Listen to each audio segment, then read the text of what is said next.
പെട്ടെന്ന് തന്നെ നമുക്ക് കളർ പോപ്സിക്കിൾ സ്റ്റിക്സ് വെച്ചിട്ട് ഒരു സ്വീറ്റ് ഹോം വാൾ ഡെക്കർ ഉണ്ടാക്കാം. അതിനുവേണ്ടി ഞാനിവിടെ ചുവന്ന കളറിലെ പോപ്സിക്കിൾസ് എടുത്തിട്ടുണ്ട്, അതുപോലെ യെല്ലോ കളറിലെ പോപ്സിക്കിൾസും എടുത്തിട്ടുണ്ട്. എന്നിട്ട് ഓരോ കളറായിട്ട് നമുക്ക് ഒട്ടിച്ച് വയ്ക്കാം. ഇതിൻ്റെ കൂടെ തന്നെ ഞാൻ ഓറഞ്ച് കളറിലെ പോപ്സിക്കിൾ സ്റ്റിക്ക് കൂടി എടുത്തിട്ടുണ്ട്. പിന്നെ നമുക്ക് ഈ 3 കളർ സ്റ്റിക്സും ഒരുമിച്ചാക്കാം. അതിനുശേഷം ഒരു പഴയ സ്പ്രേ ബോട്ടിലിൻ്റെ അടപ്പ് ഞാൻ എടുത്തിട്ടുണ്ട്. അതെടുത്ത് നമുക്ക് ഫ്ലവർ വേസ് പോലെ ഒട്ടിച്ചു കൊടുക്കാം. ഓരോ പോപ്സിക്കിൾ സ്റ്റിക്കിൻ്റെ കളർ അനുസരിച്ച് അതാത് കളറിലുള്ള ആക്രിലിക് പെയിൻറ്റ് അതിന് മുകളിലൂടെ അടിച്ചു കൊടുക്കാം. എന്നിട്ട് ഇതൊന്ന് എയർ ഡ്രൈ ചെയ്യാം. നമ്മുടെ ഹാൻഡ് ക്രാഫ്റ്റ് വാൾ ഡെക്കറിൻ്റെ ബേസ് ഇപ്പോൾ ഏകദേശം ശരിയായിട്ടുണ്ട്. ഇനി നമുക്ക് മുട്ടത്തോട് എടുക്കാം. ഞാനിവിടെ 2 മുട്ടത്തോട് എടുത്തിട്ട് ചുവപ്പും മജന്തയും കളർ വെച്ചിട്ടൊന്ന് പെയിൻറ്റ് ചെയ്ത് വെച്ചിട്ടുണ്ട്. എന്നിട്ട് ഫ്ലവർ സ്ട്രിങ് ഒട്ടിച്ചു വെച്ചു.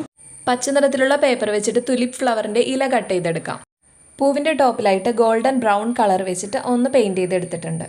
ഇഷ്ടപ്പെട്ടൊരു കോട്ട് കൂടി ഞാനിതിൽ എഴുതി വെച്ചിട്ട് എൻ്റെ വാൾ ഡെക്കറായിട്ട് ഇത് സെറ്റ് ചെയ്തിട്ടുണ്ട്. അപ്പോൾ വീഡിയോ ഇഷ്ടമായി ലൈക്ക് ചെയ്യാനും ചാനൽ സബ്സ്ക്രൈബ് ചെയ്യാനും മറക്കരുത്.